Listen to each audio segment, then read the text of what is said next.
Operation Windsor was a Canadian attack which was part of the Battle of Normandy during the Second World War. The attack was undertaken by the 3rd Canadian Infantry Division to take Carpiquet and the adjacent airfield from troops of the 12th SS-Panzer Division Hitler Jugend of Panzergruppe West. The attack was originally intended to take place during the later stages of Operation Epsom, to protect the eastern flank of the main assault, but was postponed for a week. On the 4th of July, the 8th Canadian Infantry Brigade and an attached battalion of the 3rd Canadian Infantry Division attacked Carpiquet, supported on the flanks by the 2nd Canadian Armoured Brigade. The village was captured by mid-afternoon, but German resistance in the south defeated 2 attacks on the airfield, despite significant Allied tank and air support. Next day the Canadians repulsed German counter-attacks and held the village, which served as a base for Operation Charnwood, a Second Army attack on Caen, involving the rest of the 3rd Canadian Infantry Division on the 8th of July, and the airfield was captured by the Canadians on the 9th of July. Background: Caen was an Operation Overlord Gulf of 1st Corps of the Anglo-Canadian Second Army, which landed forces on 2 Norman beaches on 6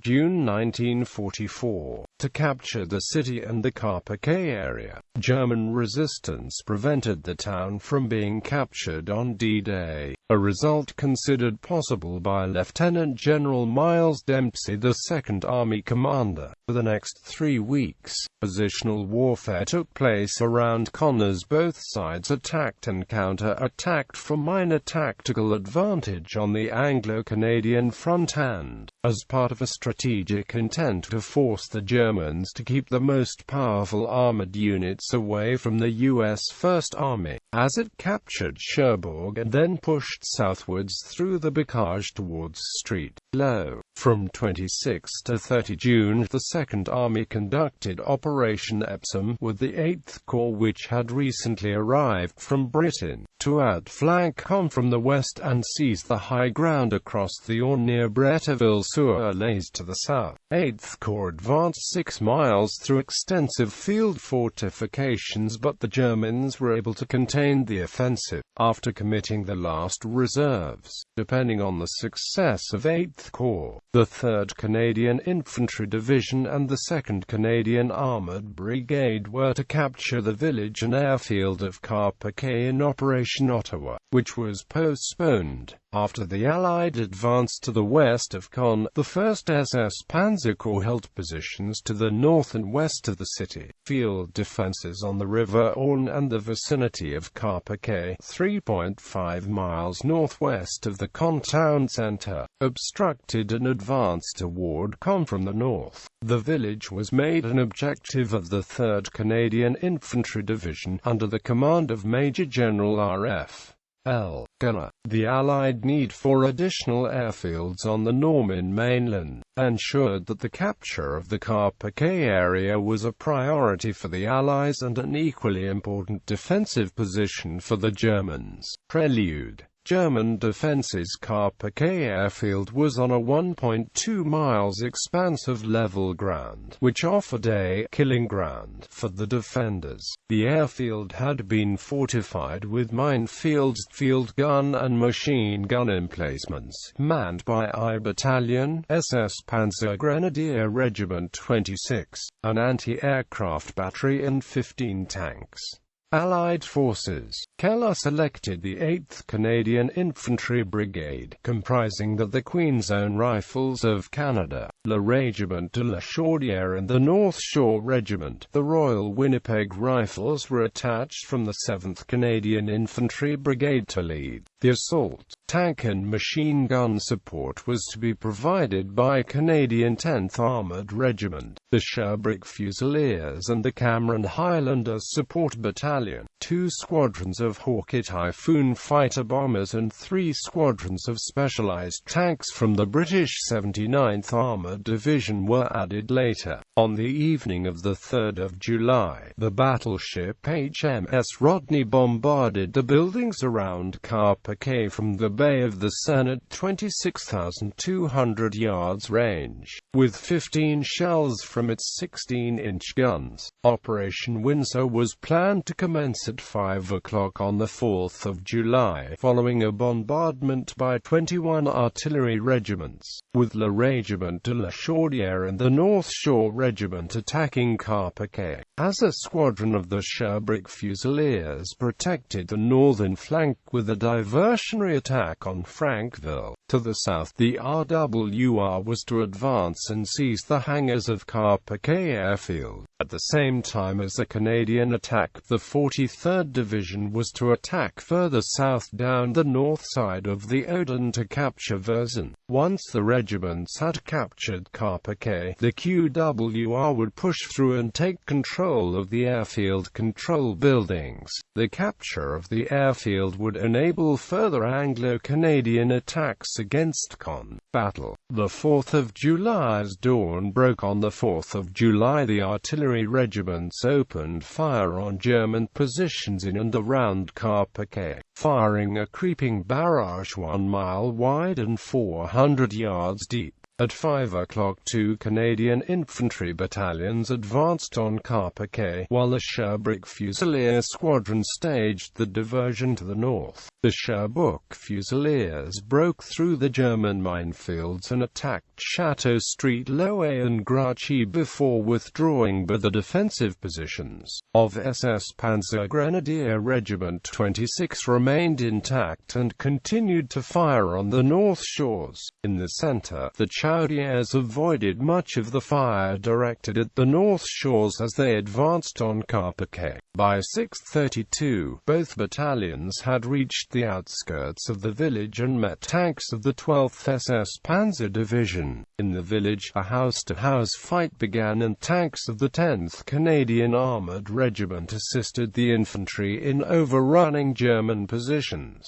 To the south, the RWR advanced slowly towards the airfield, with German mortar fire inflicting many casualties on the infantry and tanks, with the squadron of the Fort Garry Horse only available for indirect fire. It took the RWR 90 minutes to advance the 1.5 miles from Marslet to the airfield hangars, under fire from the south bank of the Odon. Several Sherman tanks were knocked out, and by midday the RWR were forced to withdraw halfway to their original positions. Unaware that the RWR had failed to gain control of the airfield, Keller sent the QRC to begin the second phase of the assault. The battalion moved forward into Carpiquet village, which was occupied by the Chaudières and the North Shore, who attacked German strong points bypassed in the initial assault. Infantry attacks, flamethrowers,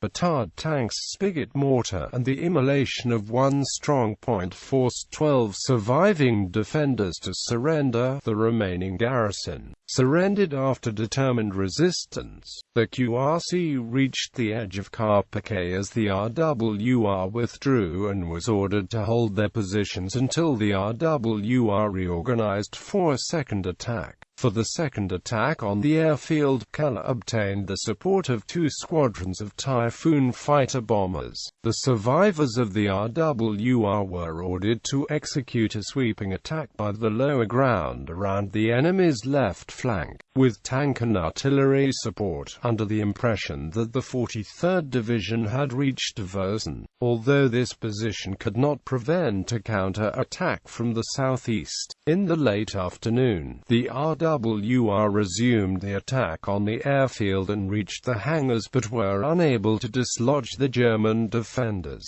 The Fort Garry tanks encountered a battle group of Panther tanks and was overwhelmed. The RWR was ordered to withdraw to the start line under the cover of darkness. In Carpiquet, the 8th Canadian Infantry Brigade rapidly consolidated its positions, which were the closest to Con of any Allied unit. Although the Canadians had control of Carpiquet and the northern hangars, the southern hangars and control buildings remained in German hands. The 5th of July, less than 1 mile from the outskirts of Caen, the 8th Canadian Infantry Brigade posed a threat to German positions in the town, with most of the defense concentrated north of Caen and by the River Odin. It was feared that Anglo-Canadian forces could attack from Carpiquet and bypass the majority of the defences. Despite growing misgivings about the effectiveness of immediate counterattacks,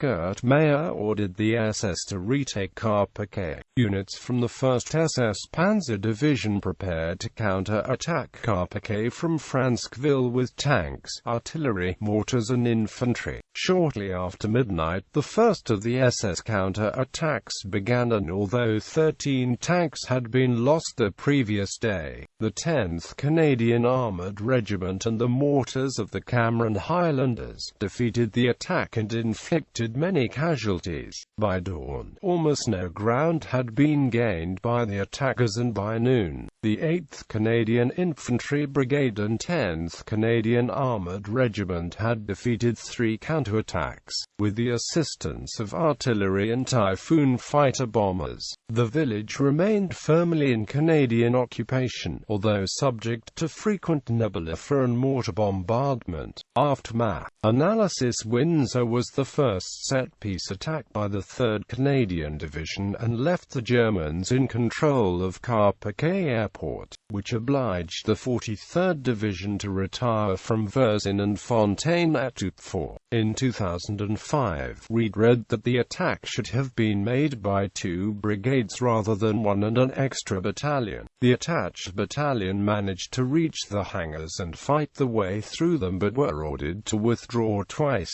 The success of the Germans' defenders in maintaining the hold on the airfield, except for the north end and Carpiquet village, left the Canadians in a salient which was counter-attacked several times. The failure of the brigade to reach all its objectives led to doubts about the fitness of Keller for his command, although the preparations for Operation Charnwood might have been the reason for Keller delegating planning for Operation Windsor to the 8th Canadian Infantry Brigade commander, Brigadier K.G. Blackadder. 3 days after Operation Windsor, the 3rd Canadian Infantry Division took part in Operation Charnwood. On the 9th of July, the 8th Canadian Infantry Brigade captured Carpiquet Airfield, and by nightfall, the northern half of Caen had been captured. On the 18th of July, British and Canadian forces launched Operation Atlantic and Operation Goodwood, in which the Canadians captured the Caen districts on the south bank and the British captured ground to the east and south of the city. Canadian forces then attacked German positions on Verrières Ridge in Operation Spring. Casualties: Canadian casualties for the operation totaled 377, of which 127 men were killed, most on the 4th of July. The RWR and the North Shores each lost 132 casualties.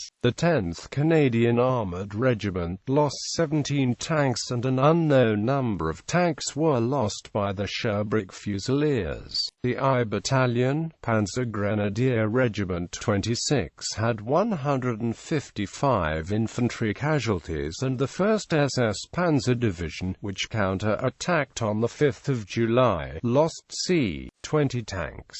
2 Battalion, Panzergrenadier Regiment 1 had 115 casualties. Citations